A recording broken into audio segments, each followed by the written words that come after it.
Hello everyone, I welcome you all to my YouTube video. तो आज का topic है 7 मंथ ऑफ प्रेगनेंसी। इसमें क्या हमें डाइट फॉलो करनी चाहिए, क्या डाइट प्लान होना चाहिए, आज हम उनके बारे में बात करेंगे। तो देखिए, जैसे कि आप सब जानते हैं, अब आप थर्ड ट्राइमेस्टर में अपने आ गए हैं। 7th 8th और 9th मंथ थर्ड ट्राइमेस्टर में काउंट होता है। अभी आपकी बॉडी और आपका बेबी दोनों ही बहुत ट्रिमेंडस चेंजेस से गुजर रहे हैं। तो अभी आपको सबसे ज़्यादा ज़रूरत है अपनी डाइट पे एक चेक रखने की कि आपकी डाइट बहुत हेल्दी हो और अभी आपको इस स्टेज पे जितने भी न्यूट्रिशन चाहिए वो सब आपको मिलते रहें। और आपको अपने वेट पे भी ध्यान देना चाहिए, बिकॉज ओवर ईटिंग की वजह से या आप कुछ भी कह लीजिए, क्रेविंग्स की वजह से हम लोग ज़्यादा खा लेते हैं, जिसकी वजह से जो वेट गेन हमारा एक्स्ट्रा हो जाता है, जो बेनिफिशियल नहीं होता, फिर उस वेट को रिड्यूस करने में हमें काफ़ी टाइम लग जाता है। इसलिए जो एक्सपर्ट्स हैं वो भी कहते हैं कि 450 कैलोरीज आपको एक्स्ट्रा चाहिए ही चाहिए, ताकि बेबी को वो सारा न्यूट्रिशन मिल पाए जो उसे बेनिफिशियल है इस स्टेज पे। जो हेल्दी ट्राइमस्टर होता है, जो उसकी डाइट होती है, वो बहुत सारे चीज़ों से मिली जुली होती है। बहुत सारे न्यूट्रिएंट्स चाहिए होते हैं उसमें, और आपको उसमें मॉडरेशन भी करनी चाहिए, चेंजेस भी करने चाहिए। हमेशा हमें एक ही डाइट फॉलो नहीं करनी चाहिए। तो आप अपने हिसाब से जो भी आपके डॉक्टर रिकमेंड करें या जो भी आपकी स्टडी है, आप उसके हिसाब से अपनी डाइट को फॉलो कर सकते हैं। चलिए वीडियो स्टार्ट करते हैं। सबसे पहले बारी आती है प्रोटीन की। प्रोटीन का अभी तक हमने लास्ट जितनी भी वीडियोस पढ़ी हैं, हम सब ने पढ़ा है उसमें प्रोटीन कितना बेनिफिशियल है हमारे न्यू टिश्यूज़ को बनाने के लिए। उसके अंदर जो अमीनो एसिड्स होते हैं वो हमारे लिए कितने बेनिफिशियल होते हैं। और आयरन आयरन और प्रोटीन की हमें बहुत ज़्यादा नीड होती है हर स्टेज पे। हमारी बॉडी में अच्छे से ब्लड फ्लो हो रहा है नहीं हो रहा है, ऑक्सीजन लेवल हमारा ठीक है या नहीं है, ये भी हम आयरन की कमी से पूरा पता लगा सकते हैं। डार्क ग्रीन वेजिटेबल्स, आप कुछ भी रेड मीट, सोयाबीन ये सब ले सकते हैं। Amino acids present in protein rich foods like eggs, meat, lentil, chickpeas, pulses, dairy products.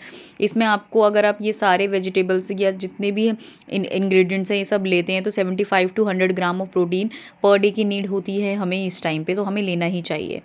Calcium बारी आती है सेकंड की। कैल्शियम कैल्शियम हमारी बेबी की हेल्थ डेवलपमेंट के लिए, बेबी की बोन्स के लिए, स्ट्रक्चर के लिए बहुत ज़्यादा ज़रूरी है, हमारे लिए बहुत ज़्यादा ज़रूरी है। जो हमें बाद में बैक पेन्स और वो सब होता है उसमें बहुत बेनिफिशियल होता है। और इस टाइम पे बहुत ज़्यादा हमें कैल्शियम रिच फूड्स खाने चाहिए, जिससे बेबी की जो स्केलेटल सिस्टम की डेवलपमेंट है वो अच्छे से हो। 1000 gram of calcium every day through your diet, ये डाइट से लेना है हमें। इसके अलावा जो चाहिए वो हम सप्लीमेंट्स के फॉर्म में ले ही रहे हैं। मिल्क, चीज़, पनीर, योगर्ट, ये सारे कैल्शियम रिच फूड्स हैं जो हमें लेने चाहिए। अब बारी आती है मैग्नीशियम की। मैग्नीशियम भी हमने लास्ट वीडियो में पढ़ा था कितना बेनिफिशियल है हमारे लिए। फूड्स रिच मैग्नीशियम, तो हमें वही सारे फूड्स लेने चाहिए जिसमें मैग्नीशियम हो। Along with calcium you will also need magnesium in a proportionate amount in order to assimilate the calcium.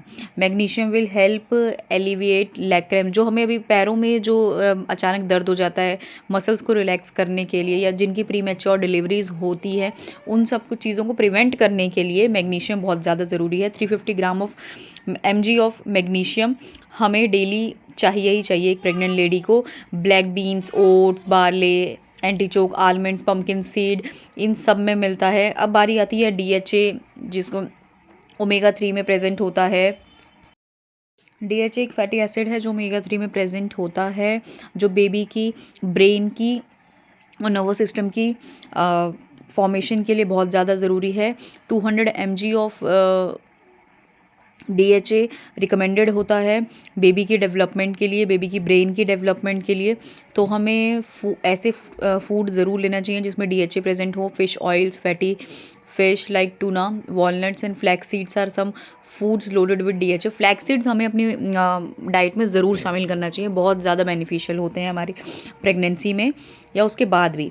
अब बारी आती है फॉलिक एसिड की। फॉलिक एसिड हम सबको पता है बेबी की कंप्लीट ओवरऑल फॉर्मेशन के लिए बहुत ज़्यादा ज़रूरी है, हमारे लिए बहुत ज़्यादा ज़रूरी है। एक टैबलेट इसकी सप्लीमेंट फॉर्म में हमें लेनी ही लेनी है।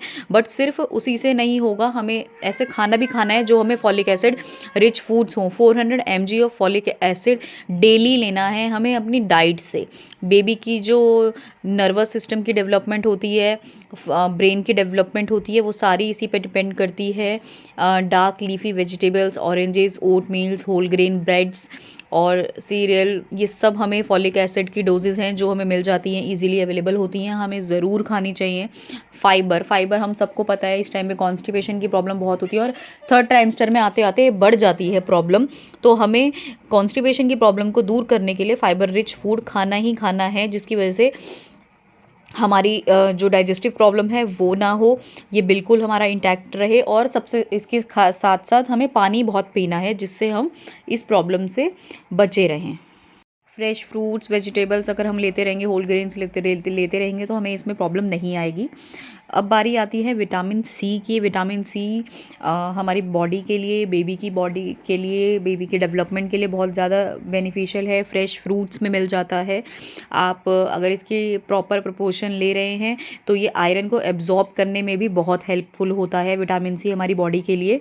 तो increasing your intake of vitamin C will help in the proper absorption of iron. Citrus fruits like lemon, oranges, melons, green pepper and broccoli are rich sources of vitamin C और बहुत easily available है हमारे आसपास, तो हमें लेने ही चाहिए। जब हमें स्नैकिंग के टाइम पे कुछ मंचिंग की, फास्ट फूड वगैरह की क्रेविंग होती है, तो उस टाइम पे अगर हम फ्रूट्स ले लें तो ये हमारी डाइट के लिए बहुत बेनिफिशियल होगा। अब बारी आती है डाइट टिप्स, जो 7 मंथ प्रेगनेंसी के लिए क्या होनी चाहिए, हमें कैसी डाइट फॉलो करनी चाहिए पूरे दिन में। ब्रेकफास्ट, लंच, डिनर, स्नैकिंग, तो ये उसी के लिए है। जो आपका मॉर्निंग ब्रेकफास्ट होना चाहिए वो हैवी होना चाहिए as compare to all other meals जो आप पर डे ले रहे हैं। इसमें पूरा आयरन इनटेक भी होना चाहिए। और देखिए फोर्टिफाइड सीरियल्स और सब कुछ, एग्स ले सकते हैं आप, हैवी जो भी चीज़ें होती हैं आप, पराठे वगैरह वो सब ले सकते हैं, घी ले सकते हैं, सब कुछ कर सकते हैं। थर्ड ट्राइमेस्टर में आके आपको घी लेना चाहिए, ये मेरी भी रिकमेंडेशन है। और डॉक्टर्स भी कहते हैं कि आफ्टर 7 मंथ्स आपको घी का इंटेक लेना चाहिए, करना चाहिए। ड्राई फ्रूट्स, एग्स, मिल्क, ये सब आपको मतलब एक हैवी ब्रेकफास्ट लेना चाहिए, जिससे जो आपकी बॉडी है वो पूरा दिन उसे मिल जाए उसको डाइजेस्ट करने के लिए। तो आप एक हेल्दी मील ले सकते हैं जो एक बैलेंस डाइट भी हो, जिसमें सारे विटामिन्स, मिनरल्स सब कुछ हों। आफ्टरनून में जो आपका लंच है वो एक प्रॉपर प्रोपोर्शन में होना चाहिए। कुक्ड वेजिटेबल्स होनी चाहिए, सैलेड्स, ब्रेड, चपाती, राइस सब कुछ होना चाहिए उसमें, ताकि आपको सारा विटामिन बी कॉम्प्लेक्स की भी कमी ना हो। इसलिए राइस हमें चाहिए ही चाहिए, रोटी भी चाहिए और सब्जी, दाल, आप जो भी जैसा भी चाहते हैं। स्नैकिंग के टाइम पे आपको फ्रूट्स लेना चाहिए। स्नैकिंग के टाइम पे मैं भी आपको ये रिकमेंड करूँगी कि आप बहुत हैवी कुछ ना खाइए, बिकॉज फिर उसे डाइजेस्ट करने में दिक्कत होती है और रात में फिर हमें खाना भी खाना होता है। तो जब भी आपको लगे कि आप लोग थोड़ा सा हंग्री फील कर रहे हैं तो आप मखानों को घी में रोस्ट कर सकते हैं, बहुत हेल्दी ऑप्शन है और बहुत टेस्टी भी लगते हैं। ड्राई फ्रूट्स ले सकते हैं, फ्रूट्स ले सकते हैं, ये आपके लिए बहुत अच्छा रहेगा। अब बारी आती है डिनर की। डिनर भी आपको लाइट रखना चाहिए as compare to all other meals, but dinner भी आपका प्रॉपर प्रोपोर्शनेट होना चाहिए। देखिए जितना आप लाइट डिनर रखेंगे ना उतना ही आपके लिए अच्छा होगा, बिकॉज रात आते आते होते होते जो इनडाइजेशन की, हार्ट बर्न की, गैस्ट्रिक प्रॉब्लम्स होती हैं, कॉन्स्टिपेशन की प्रॉब्लम होती हैं, वो बढ़ जाती हैं, नाइट में हमें ज़्यादा फील होती हैं।